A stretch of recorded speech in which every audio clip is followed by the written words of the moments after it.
mais um episódio do PodMed, o podcast da revista Ampla, a revista das Unimeds do estado do Paraná. Eu me chamo Louise Fiala e hoje a gente vai fazer uma viagem pela história da medicina do nosso estado.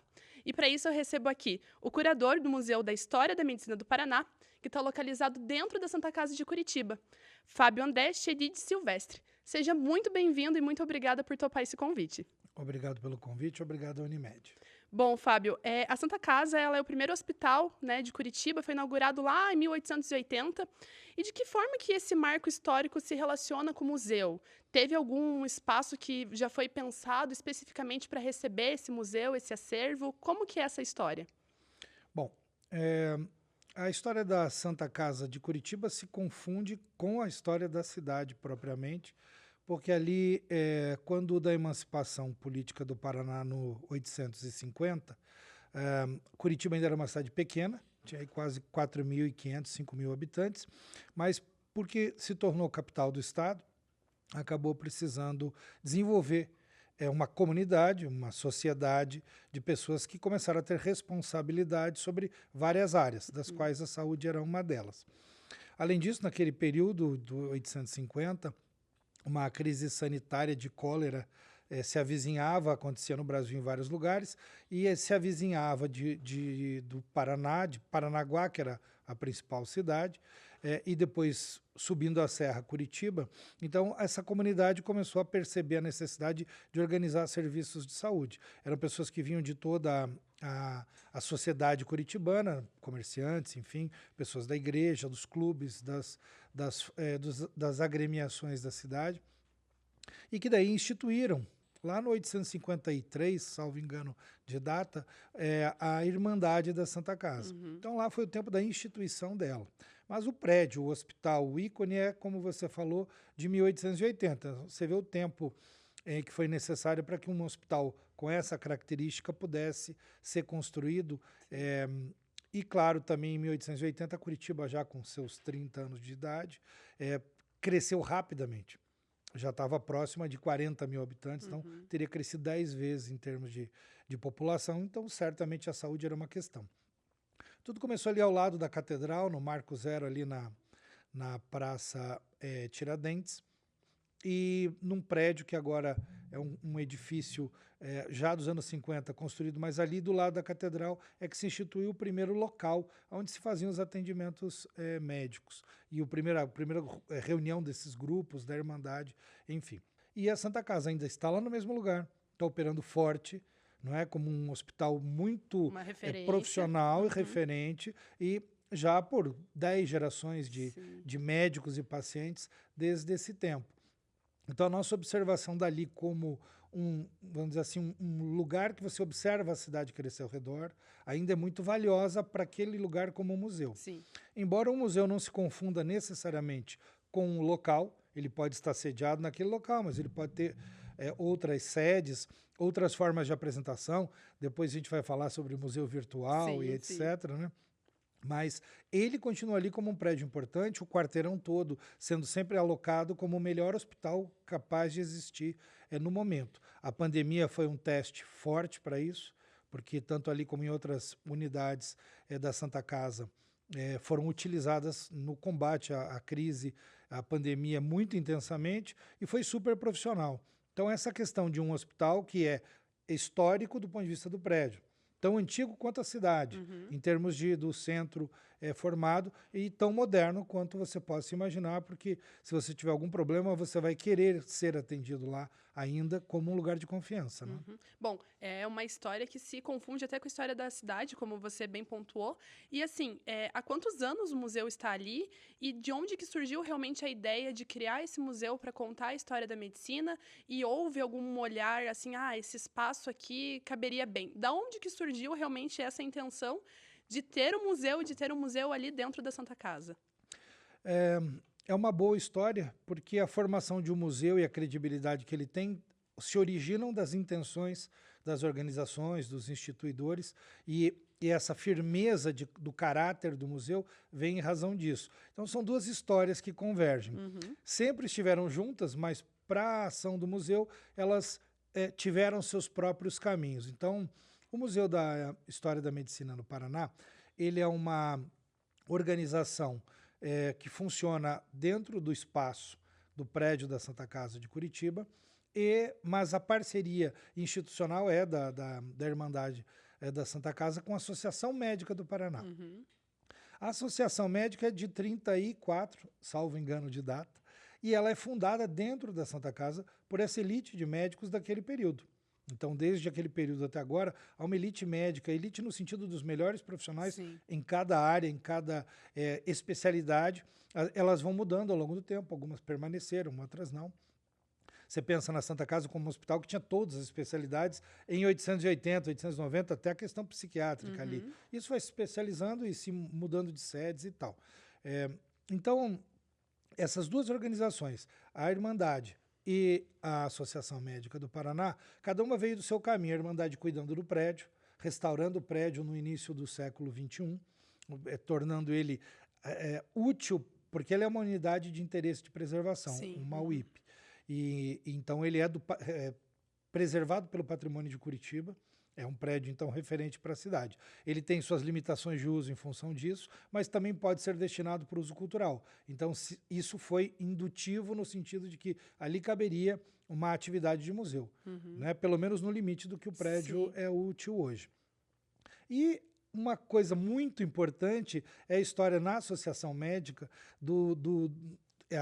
a própria associação já vinha buscando seus acervos, vindo dos médicos que desde então, desde os anos 70 para 80, já vinham verificando essa memória de 40 anos, 50 anos que vinha se formando, de meio século, dizendo, olha, passou uma geração, passou duas, temos acervos aqui, livros, materiais.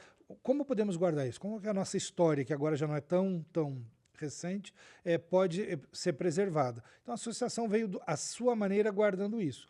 E um médico especificamente, o doutor Otmar Wittig, um rio-negrense paranaense, muito conhecido pelo teste do pezinho, foi ele o criador do teste do pezinho, um servidor muito importante na Santa Casa também, começou a colecionar muito programaticamente esses objetos. Passou a ser ele o catalisador de uma coleção para a Associação Médica, que se tornou uma grande coleção. E ainda sem uma ideia de onde ia ser alocada essas peças. Já se tinham lugares em que se fizeram laboratórios de museu. A Santa Casa tinha isso, a Associação Médica tinha isso. Então, cada um deles, a seu modo, começou a testar a ideia de ter os seus acervos, porque havia o espaço, porque havia o acervo, porque eram organizações. Então, tudo foi intuitivo e mais isolado, em princípio. Quando chega nos anos 80 para o 90, se começam as primeiras conversas de dizer, poxa, por que não unir isto? Aí, com a virada do século e com o restauro do prédio, pareceu daí muito óbvio, e isso ainda não era claro antes, que aquele lugar seria interessante para ter um museu. Ele não estava disponível antes disso. Então, outras manifestações de museu no subsolo do prédio, ou mesmo a Associação Médica, em outras sedes que não essa atual e moderna, tinham partes de acervo. Mas então, daí do meio do 2015 para frente, começou a se definir claramente que as duas organizações deveriam unir forças. Não é? E de 15 a 19 isso foi organizado através de um projeto cultural, o primeiro projeto cultural, utilizando o Sistema Nacional de Cultura, através da Lei de Incentivo à Cultura, Lei Federal, e com base nisso se estruturou um programa de ação. Então, tendo um programa, tendo recursos e tendo uma destinação, houve já um primeiro termo de acordo entre as organizações, né, um primeiro protocolo de parceria para que se unisse o lugar e os objetos. Numa curadoria ainda coletiva, não é? Mas já nessa época o Dr. Wittig contava com mais de 80 anos, então já estava começando a se tornar pesado demais para ele ser o responsável. Né? Então o carinho e o cuidado com que ele fez tinha que gerar pessoas que levassem isso à frente. Então todas essas funcionalidades permitiram que um museu fosse pensado para utilizar as áreas mais históricas, como por exemplo a farmácia, que é uma peça, ela mesma uma peça completa, complexa, única, Se você visita Museu Nacional, Histórico Nacional no Rio de Janeiro, tem lá uma farmácia. Se você visita, a gente foi em Portugal, conhecer o Museu da Farmácia, tem várias farmácias trazidas como uma unidade que a nossa já é no próprio lugar onde ela existe. É totalmente original. Ela é mais do que as outras. Tem lugares Aham. com muito mais elementos, mas a nossa é o que ela é Sim, ali mesmo. legal. Então, voltando à questão dessa instituição do museu, com uma área específica definida, o Salão Nobre, alguns corredores, a escadaria que é espetacular, é a primeira escadaria que leva para um promontório de qualidade, assim, em Curitiba, com aqueles mármores que estão lá. Se você sobe para o lado direito, hoje você encontra ali um vitral do Poti Lazarotto, feito por seu parceiro, o Lenzi. Então, um vitral espetacular. Tem palavra de Lucas ali sobre a cura. Depois você tem vitral ali em cima. E aí o prédio então, uma beleza, pelo menos esse prédio primeiro, original, ele traz toda a estética de época. Depois o prédio vai crescendo, se transformando num hospital cada vez mais pragmático, enfim. Mas aquele prédio histórico é como tudo. O Dom Pedro II, não é? E sua esposa estavam aqui na inauguração. Sua filha, estavam todos aqui na inauguração. Então foi um fato, uma celebração incrível para o sul do Brasil, né? Para o Paraná, com 30 anos de idade, para Curitiba como uma capital recente. Então você começa a ter uma vanguarda de Curitiba que justifica aquele hospital. Sim, Né? e respira história. Se você olhar para qualquer lugar, pelo jeito, qualquer tijolinho ali, se você der uma olhadinha, ele está contando alguma história. Não, a gente falou primeiro da história da cidade, mas a história do país como um todo, né? Se você for parar para pensar bem. Tem a ata com a assinatura do Dom Pedro ali. Mas isso que você falou é interessante, porque no restauro do prédio, e sempre em restauros de prédios assim, você deixa evidências do que era no passado. Chama janelas do tempo.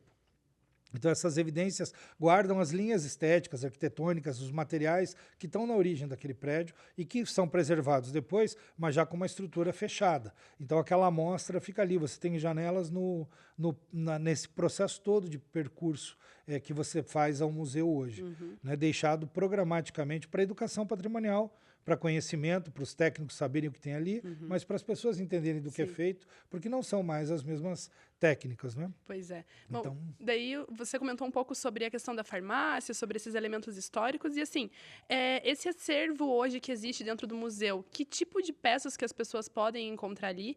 E falando sobre a medicina em si, no teu ponto de vista, o que tem ali de mais diferente do que a gente vê hoje na medicina atual? Qual que é, assim, o item que mais chama atenção normalmente?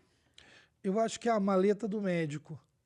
Aquela história do médico que ia em casa, isso daí, Exatamente. né, a gente não vê Essa mais. fórmula de um médico ter uma maleta, porque ele saía com o seu próprio equipamento, ele estava muito mais isolado das condições de saúde, para mim pessoalmente, mas outras pessoas e meus colegas, cada um tem uma muito uma particular, coisa, né? e cada pessoa que vai lá tem isso, Sim. e essa é a ideia. Mas para mim foi a questão da maleta do médico. Temos várias delas lá, né? Porque identifica um indivíduo profissional técnico e que tem que estar sozinho ali com as condições para solucionar o que vai encontrar de uma clínica geral, em princípio, lá atrás, depois vai se especializando. Então, isso é uma questão. Mas, pensando no hospital como um todo, então a arquitetura do prédio, ela guarda essas coisas. As peças que eram da Santa Casa, estruturais, como a capela, por exemplo, que está completa, permanece lá, um órgão, enfim, todas as coisas que são de uma capela e continua operacional. Mas daí nós trouxemos na parceria e fazendo uma curadoria, certamente, porque existe uma reserva técnica bem ampla, não necessariamente de objetos como camas, etc., essas coisas, mas livros temos 40.000 em tratamento para se produzir uma nova biblioteca de livros históricos de medicina. É muita coisa. Nossa Senhora. Sim. E dentro do museu, quantos livros existem hoje Hoje lá? no museu nós temos dentro da ala da curadoria, que é onde está a assinatura do Dom Pedro, nós temos uns 100 como amostras de livros interessantes, porque esses outros livros estão sendo recuperados de forma técnica na reserva técnica. Mas você tem então esses objetos que eram ao redor do médico. Você tem desde uma agulha, mas tem lá uma peça que é a maior de todas, é um pulmão de aço que a gente chama, que é um indutor de respiração dos anos 30, 40 do século passado, usado muito na questão da poliomielite, para colaborar com a respiração do paciente. Ele é tão claustrofóbico como são hoje as máquinas de ressonância, enfim. Mas naquela época era uma tecnologia extremamente avançada. Nós até temos 2 deles. Parece uma nave espacial, uma célula de nave espacial, quase do tamanho de um Fusca, né? Nossa, é enorme, então. É uma peça grande porque ela faz toda uma operação mecânica que força o corpo a permanecer respirando. É uma câmara de pressão, na verdade, né? Com uma bolha de vidro incrivelmente grande na frente para que a pessoa não perca de vista Sim. o ambiente e para manter pressão também. Mas você tem agulhas de suturas de todo tipo. Agora, tem camas, tem o material das freiras irmãs que foram de Chambéry, que desde o início foram as enfermeiras do local. Isso termina em certo momento, mas até aquele momento elas são as enfermeiras, o pessoal da área de saúde, não é? Então você tem todo o aparato da presença delas ali, porque elas habitaram no prédio, enfim. Coisas que são, então, de natureza religiosa, não é a ênfase, mas tem essas coisas do pessoal da área de saúde, Sim. né? Uhum. Enfim, depois você tem sistemas de elementos, armários, medidores de pressão, enfim, e coisas que de período a período vai se começando a observar as especialidades. Aparelhos que vão introduzindo tecnologia, onda, Você vai eletricidade, conseguindo ver calor, até a evolução ali sim, dentro daquela, que legal. de novas tecnologias que vão chegando aqui hoje. Certamente hoje nós nos acostumamos com esse mundo tecnológico, né? Você pega um celular Com hoje, certeza. ele é tão tecnológico quanto uma máquina que você vai ser submetido a um tratamento pela questão da computação. Naquele tempo, o que era de tecnologia embarcada não era comum ao povo. Uhum. Então ele só via aquilo na máquina, mesmo os médicos, Sim. quando chegavam, que era uma elite de estudos, aquela máquina era única na cidade, então tinham que estudar coisas afins, entender de física, de química, de novas funcionalidades para poder operar aqueles equipamentos que são novos tratamentos. Mas muita coisa desapareceu, porque eram coisas incidentais e foram substituídas por novas formas de abordar a questão. E certamente a computação amplia muito a questão da tomada de informação. O museu visa buscar ao longo do tempo, se nós não temos todas as coisas de tudo isso, tem a compreensão de que elas existem. Sim. Né? Nos livros que podem ser acompanhados no site do museu, ele já traz bastante publicações. Esse é um outro viés agora. Então, depois de fundado, depois de processado para ser visitado, você já me contou que visitou o museu virtual, ou Sim. seja, nem todos vão conseguir chegar lá, mas a informação do museu tem que chegar até as pessoas, né? Com certeza. E a outra coisa é que ele produz informação própria. Questione, responda perguntas e pergunte. Então ele tem que ter uma interlocução, uma fala. Então essa coisa do museu é interessante, ele é um lugar que pode ser inaugurado, mas ele é uma entidade que opera falando dialeticamente com a sociedade. Ele é questionado e questiona, e ele vai juntando esses elementos e construindo exposições para responder perguntas, como a pandemia. Nós fizemos uma exposição totalmente autêntica com material obtido dentro do processo, porque ninguém entendia profundamente como as coisas se davam. Então, olhar as escolhas que foram feitas do tipo, as áreas do hospital que se tornaram totalmente inacessíveis. Então, os gráficos, as informações de área vermelha, área verde, o rosto das pessoas saindo de um combate da qual elas nunca tinham visto nada parecido, não é? Então, tudo isso, a associação de pessoas, né, essa união que houve entre pessoas e o medo que estava presente, porque é invisível o inimigo em certo sentido, até que ele vai aparecendo. E é Sim. justamente nessa experiência do conhecimento médico da área de saúde que essa coisa começa a tomar forma, a ponto de depois ter uma vacina e ter tratamentos que agora são controláveis, e ela já nem é mais. Aquilo tudo se tornou, como disseram em algum momento, uma gripe, um desses tipos de influenza ou coisa do tipo, né? Bom, é um museu que conta toda uma história passada já, e também já está trazendo informações recentes, igual esse exemplo da exposição da pandemia, Sim. né? E assim, Fábio, esse acervo, como que você citou né, que existia já ali na Associação Médica e de médicos pessoalmente colhendo essas peças e guardando, mas o acervo ele é composto por peças que vêm de onde? São todas doações, eram peças ali da Associação Médica do Paraná, e até falando sobre doação, se alguém está assistindo, meu pai, meu avô é médico, ou era, né, já faleceu, tem algum item, como que funciona para fazer essa doação para o museu? Tem uma curadoria? duas coisas tem nessa tua fala, né? A própria autonomia que o museu tem quando se institui, porque as organizações já tinham, então, um acervo capaz de ser ele uma amostra, se não completa uma amostra, mas certamente ele já vinha sendo formatado por doações, não só do médico, mas eventualmente de uma organização, como um hospital que doa camas, enfim. Então tinha uma série de coisas, mas principalmente o médico, né, e o médico na operação hospitalar, e o médico no seu consultório, das peças do mobiliário é o principal fornecedor. Mas se você vai na farmácia, que é uma das áreas mais incríveis, então na farmácia uma coisa que é extremamente importante é que já havia uma coleção muito grande de elementos nos armários que são os frascos continentes das matérias-primas tidas como remédios ou usados no tratamento médico desde lá de trás. Mas tem coisas muito complexas, mesmo para a época, mas coisas que eram usadas no tratamento que hoje são consideradas drogas proibidas, como cocaína, a base do LSD, coisas que foram se transformando em venenos e que não são mais úteis. Não que não se usem venenos em doses específicas para certas coisas, a quimioterapia, em certo sentido, é isso, mas vão se tornando proibitivas, mas estão lá nos frascos. Sim, fez parte da história. É igual o exemplo das agulhas, né? Eu estava lendo um pouco da história e falava até disso, que hoje em dia a agulha, obviamente, é um item que é descartado, e naquela época não, até tem no museu, né? Agulhas que eram reutilizadas. Isso que você fala é interessante porque os equipamentos utilizados para lavar e desinfetar, não é? E fazer a desinfecção desses objetos, tem uma grande quantidade de histórico disso também. Né, pequenos fornos, pequenas matrizes para fazer essa limpeza até que vai se tornando parte da história da indústria.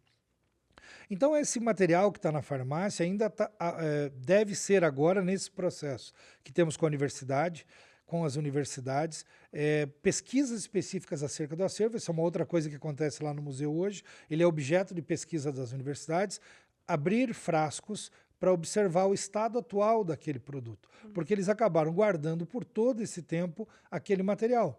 Então, de alguma forma, como matéria-prima científica, deverá servir para a gente entender a durabilidade, função, enfim, o próprio estado da coisa hoje. Mas o frasco como estética de embalagem e a informação médica, ou a informação de saúde, ou a informação de uso, o design da informação que contém cada um desses frascos é espetacular. Sim, né? é totalmente... Tal qual pitoresco é quando você tem numa publicidade hoje de remédio aquela fala rápida, né? Esse remédio causa... ok? Lá naquele tempo você tem letras miúdas, como também tem hoje, em receitas muito longas, mas você só tinha naquela embalagem. Então, tinha a marca, o nome, etc., posologias, mas aquilo é a informação médica, ela vai se especializando. Então, há muita informação dentro da farmácia que não é só o que é que tem aí dentro, né? Como nós víamos e tratávamos isso. Isso, com certeza, na história do desenvolvimento da publicidade do medicamento, é fabuloso. Né? Então, esta farmácia, mais outras que existem, ao longo do tempo, a nossa ideia é que a gente coligue esse conhecimento também, que é um outro caminho, mas podemos falar disso daqui a pouco. Eu retorno para você sobre a questão das doações, né? Que doação é uma coisa muito importante, à medida em que as pessoas têm o interesse em guardar certamente a sua própria memória. Essa é a própria base do museu também. Guardar memória é algo que os humanos fazem como parte da sua inteligência, como parte da sobrevivência, né? A memória é sinal de que aquela experiência faz sentido e ela me serve para algum propósito. Na parte de sobrevivência alimento, na parte de sobrevivência ferramental, na parte médica nem se diga, porque a sequência de tratamentos, desde aquelas que vêm da natureza até agora quimicamente avançado, isso é uma grande memória. O que tem dado certo, o que não tem dado certo, e desde a maleta do médico, que é aquela coisa que estava com ele, e nós temos algumas lá, 20 ou 30, alguns médicos já vêm deixando, depois que o primeiro deixou, começaram a confiar no museu como lugar para isto. Algumas famílias começaram a confiar no museu como lugar para essa entrega desses objetos, porque o doutor Wittig conseguiu mostrar isso, que não é fácil guardar, e tem que haver um sentido em guardar. Mas se agora o sentido é um museu, um espaço de cultura, certamente todos podem trazer isso. Uma coisa que nos leva à limitação desse espaço, porque a gente não vai poder pensar nele como um lugar que já está limitado por uma exposição. Então, o Museu da História da Medicina hoje, ali como está colocado, ele é um grande mostruário. Mas a sua própria exigência de guarda já não cabe mais no próprio espaço ali. Sim, já tá Então, limitado. outros espaços já estão sendo conclamados para fazer reserva técnica. E uma das ideias que houve lá no passado, quando nós já tínhamos conversado com a Associação Médica, era desenvolver a ideia de museu de território como uma coisa que faz sentido para os médicos da região também. Porque tudo é parecido, né? Todos os equipamentos são parecidos. Mas as pessoas não virão para Curitiba, todas elas, para visitar aqui um único museu. Então é possível que nós tenhamos, e acho que isso a Unimed tem lá no fundo da sua estratégia, levar para o interior o conhecimento do museu através de uma itinerância e, eventualmente, abrir unidades regionais que já, porque têm essa capacidade, tenham função de ser um museu coligado. Então é possível ter uma rede de museus. Então nós podemos, a partir de aqui, desse museu e de agora, ele já tem uma sequência de projetos culturais realizados, né? E hoje nós estamos preparados para receber acervos a partir do site. Você pode entrar no site do museu, depois o endereço vai estar. A gente vai deixar o link aqui no vídeo também. E lá já há um processo de coleta disto, não é? Mas uma coisa interessante é que, certamente, quanto mais médicos e mais gerações existirem, mais material vai ter. Então, esse processo de curadoria sempre é importante. Algumas coisas não terão importância, outras terão muita importância. Então, essa conversa com a comunidade, dizendo que a comunidade diga o que eu tenho aqui. Eu tenho foto, eu tenho certificados, eu tenho livros, E vocês eu fazem tenho a curadoria. objetos. Pode ser que a gente encontre coisas únicas no mundo que só Sim. nós tenhamos. Então, essa tem alto valor. E depois tem as coisas repetidas. Todos na escola de medicina usavam o livro tal. Então, isso é bastante repetitivo. E essa coisa da doação, para que haja confiança na doação, tem que haver confiança no museu. E o que me parece importante da questão cooperativa, hoje, é que o Museu da História da Medicina ele é subsidiado, como a maioria dos museus do Brasil, através de lei de incentivo cultural. Então, ele tem um recurso para que ele funcione. Então, essa coisa de um museu confiável, ele precisa... e veja, a Santa Casa de Curitiba é uma instituição sem fim lucrativo. A Associação Médica também é sem fim lucrativo. Certamente a sociedade precisa coletar esses recursos das políticas públicas afins, para preservar o prédio, para motivar as pesquisas que nós estamos fazendo, para continuar guardando o acervo. E isso é possível fazer. Pessoas jurídicas podem fazer, mas o médico, pessoa física, pode fazer também. E essa participação corporativa é muito importante, porque é sobre a própria história de gerações de médicos paranaenses. Não é só sobre a medicina no mundo, é sobre a nossa história na medicina do mundo. O que nós conclamamos, isso também está no site, é como você pode colaborar como médico, como agente da área de saúde, com os recursos de incentivo que você tem. Pouca gente sabe, né, que quem paga imposto de renda pode doar uma parte disso para causas culturais específicas.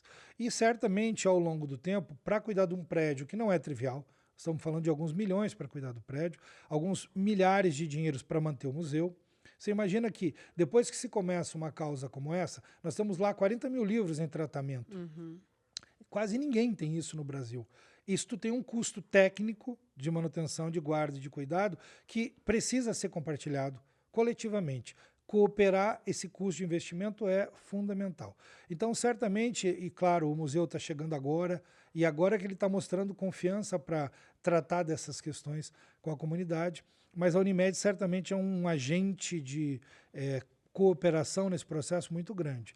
E podia fazer uma curva agora, já indo para o final, a coisa do museu, não só como a medicina que fala da doença, mas também hoje a medicina que fala da saúde, da qualidade de vida, né, do autocuidado, que era a expressão que eu tinha buscado. Autocuidado. Não só o museu, as operadoras e a própria Unimed está batendo muito nessa tecla, né, Fábio, de a gente não ser mais um plano de saúde, mas é um plano de doença, que era o que a gente estava sendo até pouco tempo atrás, um plano de saúde, né, de promover o bem-estar. Foi esse o convite que a Unimed nos fez, usar o conhecimento do museu, para que ele não é propriamente da área médica, mas justamente isso. Se eu tenho conhecimento, eu posso fazer o meu autocuidado. Não só no sentido da saúde, mas culturalmente também. Porque quando você visita o museu lá, você tem a sociedade do estado do Paraná, de Curitiba. O meu tio veio aqui, meu pai foi internado, eu sei de alguém que saiu daqui, alguém que faleceu aqui, mas sempre foi bem cuidado. Eu vim aqui quando era criança, fui atendido, os médicos, enfim, há a história de muita gente ali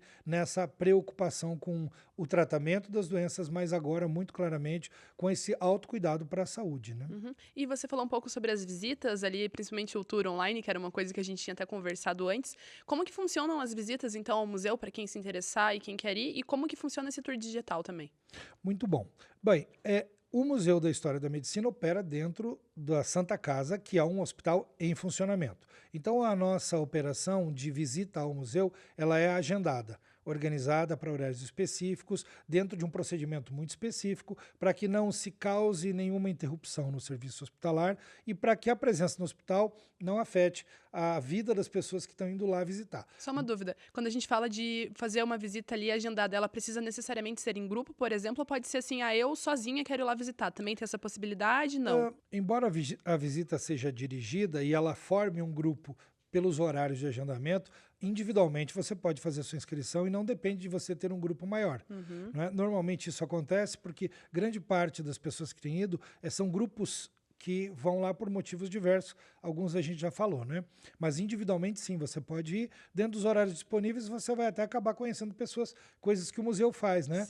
Participar de uma visita com um grupo de pessoas que são até novas. O turista, em geral, faz isso quando está no mundo, você entra num horário no museu, não sabe o que vai encontrar ali, né? Mas individualmente você está no teu ingresso, por assim dizer. Então sim, você pode ingressar no site, fazer tua inscrição, independentemente de um grupo que esteja contigo. Então, não é daqueles museus que você entra e fica visitando alhures, não é? É muito mais para você ser informado categoricamente, porque ali é o hospital também falando com as pessoas, que elas entendam a sua relevância, que ali do lado estão sendo salvas vidas, enquanto aqui você está tendo o privilégio de usar o mesmo prédio para essa finalidade. E da relação do tour digital ali, é pelo site, tem alguma limitação, ele está disponível 24 horas por dia, como que funciona? E o que as pessoas veem no tour? A mesma coisa? O que é diferente? Sempre é diferente à medida em que a experiência da presencialidade é espetacular, pensando no prédio ali, né? Você no começo falou se havia partes construídas do prédio para o museu. Na verdade, ele só ocupa as partes históricas, né? Esperamos no futuro ter um prédio muito grandioso em algum lugar que possa ter um museu muito, muito, muito, muito grandioso também. Não que a praça deixe de ser utilizada, mas o tamanho da dimensão médica realmente precisa de um prédio muito maior. Então, sobre esse assunto, o que eu iria dizer, a gente já está no quarto projeto cultural. O primeiro foi de inaugurar o prédio, organizar a estrutura de uma informação base e abrir para interpretar os primeiros relacionamentos. O segundo projeto foi de comunicação, de tornar ele tecnológico. Então, desde o tour virtual, que precisou de uma tomada tridimensional do prédio, e a gente também depois fez isso no outro projeto para a questão arquitetônica, mas é para que as pessoas possam interpretar o que elas vão visitar. Os níveis do prédio, enfim, essa noção de que existe um lugar é bem clara, e como passeios virtuais hoje em geral são conhecidos, era inevitável que se tivesse. Mas também as publicações online, todas elas estão disponíveis, se não todas para download, todas para verificação. Os livros de história estão lá para serem avaliados, lidos, material publicado, entrevistas feitas nas primaveras de museu, nas semanas de museu, que são jornadas acadêmicas que a gente faz, trazendo convidados e trabalhando temas transversalmente entre a estética de arte, cultura, qualidade de vida, saúde propriamente dita, a vida dentro do hospital. Na pandemia isso foi um tema, como estava a psique das pessoas, isso foi debatido lá. A universidade traz temas muito interessantes, né? Então, você tem uma série de camadas, tem o site muito bem estruturado. Então, quando fala de digital, o tour virtual é um serviço dentro desse pacote de coisas, né? O Instagram, enfim, que você pode daí ter essa relação diária das novidades que estão acontecendo. Várias informações além do tour, né? Ele é importante para entender a dimensão do espaço, mas a parte virtual, ela é, na verdade, a própria comunicação do conteúdo do museu, já na medida do que nós podemos fazer, mas já em grande medida. Você vai demorar um tempo para sair de lá, se for ler tudo, se for se ambientar com tudo que nós temos. E o tour não deixa de ser um chamariz também para a pessoa ver virtualmente e falar, não, um dia eu vou lá conhecer aquilo ali fisicamente, presencialmente, né? Ele deve gerar esse interesse, mas nós temos uma coisa interessante que são óculos tridimensionais, que levam esse mesmo tipo de experiência que você tem no site, um pouco mais profunda, para locais onde nós queremos produzir educação patrimonial. Em escolas a gente faz isso, mas vai em dias de evento. Então, você leva o museu dentro desse óculos tridimensional, leva para dentro do hospital para os pacientes, porque eles estão ali, mas não podem visitar o prédio. Sim, sim. Então, incrivelmente, são os mais Muito próximos, legal. mais Aham, distantes. sim. Então, essa tridimensionalidade ajuda para isso. Então, é todo um processo. Você tem maquete virtual para acessibilidade tátil de pessoas com algum tipo de dificuldade. Então, essa coisa do que é o museu, não o prédio, não só a ideia dele, mas várias formas de comunicar, veio desse segundo projeto. O terceiro projeto agora, ele trata do prédio propriamente dito, da proteção e preservação da estrutura, porque é um prédio antigo, então a gente sempre tem que estar em dia com os cuidados com ele. Então hoje ele é o que está em evidência dentro dessa sequência de projetos nossos, né? Então a curadoria ao longo do tempo vai amarrando várias questões que asseguram que tudo está sendo observado. Uhum. Eu existo, eu me comunico e eu posso continuar recebendo pessoas porque o meu prédio está bem cuidado. Isso vai acontecer nesse projeto de agora e no próximo, porque há uma perspectiva de intervenção no prédio bastante ampla para a questão, sempre tem a questão de telhado, vidro, Sim. madeira, e inspeção em todas as estruturas, porque é um prédio muito importante e ele é utilizado intensamente. Né? Ele é um prédio antigo, mas ele tem mais uso do que muitos prédios novos. Muito mais Sim, uso. é um Então ele volume. é um resistente, um prédio muito bom e resistente. E aproveitando o teu gancho, então, que você falou sobre o prédio, eu queria fazer uma pergunta que ela foge do técnico, foge do acervo, é uma coisa muito... Porque, querendo ou não, é uma coisa que traz um pouco de curiosidade. A gente está falando de um prédio super histórico, quase 150 anos de história. E não adianta, as pessoas sempre têm aquela curiosidadezinha. Existe algum mito, alguma lenda, alguma coisa que envolva esse prédio da Santa Casa e que, de certa forma, também converse ali com o museu? Que você já ouviu das pessoas o que é difundido ali pelo prédio? Eu acho que existem várias dessas coisas, né? Muito em função do próprio uso do hospital. Então você tem um necrotério em certo momento lá embaixo, que é uma área que não pode ser acessada. Ela gera essa curiosidade. Com E certeza. você transcende ali a 1000 pensamentos. Mas a outra coisa é que é um prédio que poderia ter túneis que ligam a outros lugares, como se pensa em todos os prédios antigos, por questões. Do outro lado da rua, durante muito tempo, tinha um quartel. Então, não foi encontrado nenhuma evidência disso, mas não é improvável supor que do hospital ao quartel pudesse ter um túnel para que, numa situação de conflito, você não precisasse andar por cima da praça, mas pode andar por baixo, a coisa de menos de 50 metros. Então, não é improvável pensar isso. E também que outras coisas que esses túneis poderiam levar a lugares, enfim. Também onde habitavam as freiras e também lá no sótão, onde foi uma das primeiras salas para a questão psiquiátrica. Né? Então, é um lugar isolado, é um lugar onde a loucura, por assim dizer, está presente. Então, ela vai gerando, né, mitos. Quem passa na rua, olha aquela pessoa lá. Então, Esse tipo de coisa, tem um fantasma, tem uma coisa... Então, certamente isso. O que depois no prédio da Kennedy também acontece em grande escala, pular os muros, né, aquela coisa, enfim. E sempre ampliando a população e sempre ampliando os problemas de saúde. Então, isso não parou de cessar nunca. Né? Mas, em geral, o prédio ele é normal e natural, mas ele é suscetível de muitos A nossa mitos. imaginação, né, Fábio? E muitas histórias foram contadas também porque situações aconteceram, e para explicar aquelas situações as pessoas criaram um pouco sobre isso. Não é? Mas muitos lugares de Curitiba têm essa coisa, né, de Sim. trazer um pouco mais. Se você vai na Alemanha, certamente em Berlim tem 1 milhão de túneis, porque teve realmente uma Segunda Guerra inteira lá em cima. As pessoas viveram em túneis, coisas que nem foram encontradas. Em cidades históricas, sim. Mas ali não necessariamente. Talvez a gente encontre e eu tenha que refletir sobre isso. Né? Quem sabe um dia, então, o mito não seja só um mito. Mas muito mais porque são lugares naturalmente Sim. inacessíveis, porque eram lugares técnicos, etc., que isso foi trazido como um mito ou lenda, enfim, não é? Bom, então, e agora a gente falando de futuro, você falou um pouco sobre os projetos, sobre essa intenção de ampliar. Tem alguma coisa já aí na visão do museu para daqui para frente? A gente falou muito do passado, da história, mas falando de presente, de futuro, qual que é a intenção de fato para o museu? O museu entra no sistema social lentamente. Ele vai sendo absorvido à medida em que ele vai trazendo informações úteis para a sociedade. A primeira coisa que eu posso te dizer é que, quando se fala do Museu da História da Medicina, já se entende que ele existe. Esse era o primeiro grande desafio. Ele existe, ele está lá e você pode contar com ele para visitação, para conhecimento e se referenciar nele. Curitiba pode fazer isto. Então, assim, o ônibus de turismo que pode passar ali e parar para fazer, em algum tempo, visitação, isso é interessante. O fato de a gente sempre ter os jardins para utilizar para ações, desde uma missa até um espetáculo de música clássica, enfim, não pode fazer muito barulho em área de hospital, mas sim, com moderação, pode-se trabalhar isso. Futuramente, o uso de novos prédios, de novos espaços, mesmo antigos, mas outros destinados para expandir essa questão, está na pauta.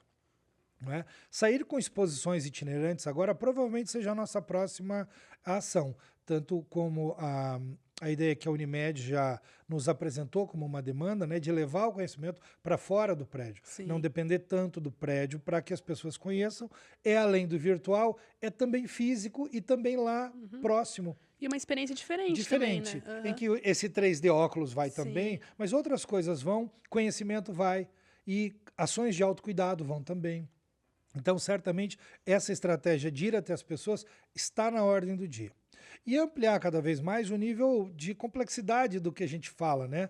Nós temos lá uma reserva de obras de arte que trabalham as fachadas da Santa Casa, então nós vamos ter exposição de quadros, sofisticada nesse sentido, né? Que também são outras coisas que nós temos os quadros dos diversos mantenedores da Santa Casa, enfim, que são pessoas que mostram a sociedade ao longo do tempo, responsáveis pela Irmandade ao longo já de século e meio, né? Então tem uma série de coisas que se pode ir fazendo. O que a gente assegura é que nós temos pensado como um museu contemporâneo. Acho que isso é fato. É uma visão contemporânea para o museu. Ele é para dialogar com a sociedade. Ele guarda passado, mas ele também é totalmente vocacionado em prever como o futuro pode ser qualificado para ser interpretado, enfim, e tenta colaborar com isso. Hoje, esse hospital que está no centro de Curitiba, cercado por 3 milhões de pessoas, num dia haviam 10 mil ali, longe dele, agora tem 3 milhões ao seu redor, ele precisa de um discurso sério. Sim. Né? Então, refletindo as políticas da Santa Casa, de ser inovadora. Então, ter o museu é um caráter de inovação, no sentido de que ele é uma linguagem, de que ele é um conhecimento, ele não é atividade fim estrito sensu, mas se a gente pensa em qualificar culturalmente a sociedade, para ela ser uma sociedade do autocuidado, certamente você precisa do museu se comunicando fortemente. Moderno. Moderno é uma palavra muito interessante quando falamos de prédios antigos. Ele é moderno à medida em que ele seja contemporâneo, ou seja, tenha hoje liberação de uso para as ISOs do tempo atual. Tem uma foto muito interessante e eu não queria que a gente perdesse 2 nomes, que eu queria colocar depois de 2 pessoas, um homem e uma mulher. Do Dr. Mário de Abreu, na frente do hospital, em 1936. É uma foto preta e branca, ele está lá com um avental grande, meio ralado assim, porque deve ter vindo de uma jornada médica, com 2 colegas na frente do prédio. Mesmo numa foto preto e branco, dá para ver que o prédio antes, em 36, está mais acabado do que hoje. Porque ainda estava nos seus 50 anos, não tinham arrumado tanto quanto depois de restaurar com 100. Os investimentos também que existiram depois, né? Então era o começo como eu sou agora, né, um senhor já com uma barba branca, com umas rugas, você vê isso no prédio. Hoje você não vê isso. Hoje, se você olha para a fachada da Santa Casa, o relógio está funcionando, que era uma questão de confiança. Não é? Então essa modernidade é em fazer tudo do seu tempo funcionar como um relógio. O fator humano ele é fundamental, porque pressupõe a existência do outro.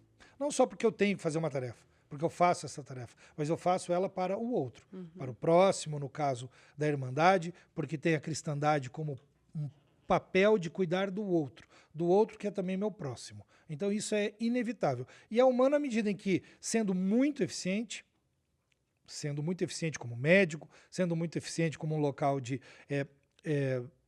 cuidado religioso, de cuidado social, de nível e padrão, se trata à medida da Constituição. Humano como a Constituição é. Humano como cidadão, humano como responsável, humano como cuidadoso com alguém que tem um conjunto de direitos que precisa estar sempre nesse cuidado. Né? Mas não deixa de ter carinho, isso você viu na pandemia. Porque ali, só quem é muito humano se supera. E você entrega muito mais de você do que o próprio sistema passa. Ele não aumentou o salário de ninguém, ninguém ganhou mais na pandemia, as coisas foram muito mais sofridas e apertadas. O que houve ali é muito mais exercício do profissional. Essa entrega é humano. E o profissional faz isso todo dia, na verdade. A gente não vê em geral, mas ele está ali todo dia se superando. Então essa coisa do humano o outro é que é o meu cuidado. Eu vou ser bom, vou me cuidar, não é? E talvez o humano agora seja também autocuidado, porque é importante que todos os humanos se responsabilizem, não se entreguem às causas que levam à dificuldade de qualidade de vida, de saúde, não sejam pessoas que não cuidem de coisas mínimas, porque o hospital não é um lugar que as pessoas desejam estar compulsoriamente. Você comemora que tem um hospital quando você está com algum tipo de situação crítica, porque é só lá que você terá a salvação. Mas não, a gente não quer ir ao Mas hospital. se você pudesse cuidar, depois você vai refletir se eu não tivesse consumido, se eu não tivesse feito, se eu não tivesse... Quais são as condições que não teriam me trazido aqui? Ou me trazido aqui não como um paciente terminal, mas como um paciente de sistemática, vou estar fazendo só uma rotina. Uma rotina médica, pronto, quer dizer, nesse sentido. E isso certamente nós do museu queremos ter. Não só na nossa fala, mas também como trazer os materiais disso. Porque daí essa linguagem do museu, como tem muito mais do que só a situação crítica da medicina lá dentro, aqui é a situação positiva da medicina dentro desse espaço cultural. Os jardins são museu, os jardins são hospital. E você ainda assim está bem, está feliz, está acolhido. Então ter novas experiências para que a área médica, para que o médico e o hospital e todo o pessoal da área de saúde realmente sejam aquelas pessoas em que a gente, um grupo mesmo de elite, com o qual a sociedade conta para situações que antes eram só terríveis e indesejáveis, mas agora são comuns na nossa vida. E esse grupo de pessoas está preparado para ajudar até o dia que uma pandemia vem e todo mundo tenha que aprender. Mas um lugar bom, uma comunidade boa e muita determinação, até do poder público, como teve na situação da pandemia, faz com que a gente ultrapasse situações que no passado nos amedrontavam.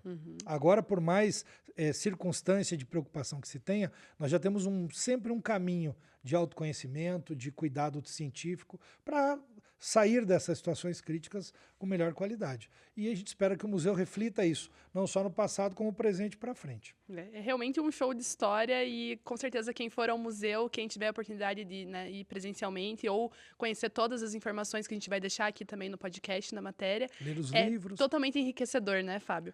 Bom, eu agradeço muito mais uma vez a tua disponibilidade de ter topado esse convite, desse bate-papo. Eu tenho certeza que quem ainda não tinha ouvido falar sobre o museu por algum motivo já vai se interessar em conhecer. E também a gente deixa aqui as portas de casa abertas, para quando você e todo o pessoal da Santa Casa quiserem retornar. Mas muito obrigada mesmo, tá bom? Nós agradecemos a Unimed por esse espaço. Está celebrando um ano agora e é muito importante sistematicamente levar temas de forma atual para as pessoas e que tenhamos sido pauta disso, especialmente para essa questão de qualificação da saúde comunitária. A gente aqui agradece. Obrigado. E esse foi mais um episódio do PodMed. Esse e outros episódios você confere no site da Revista Ampla, no Spotify e também no YouTube. Obrigada e até a próxima!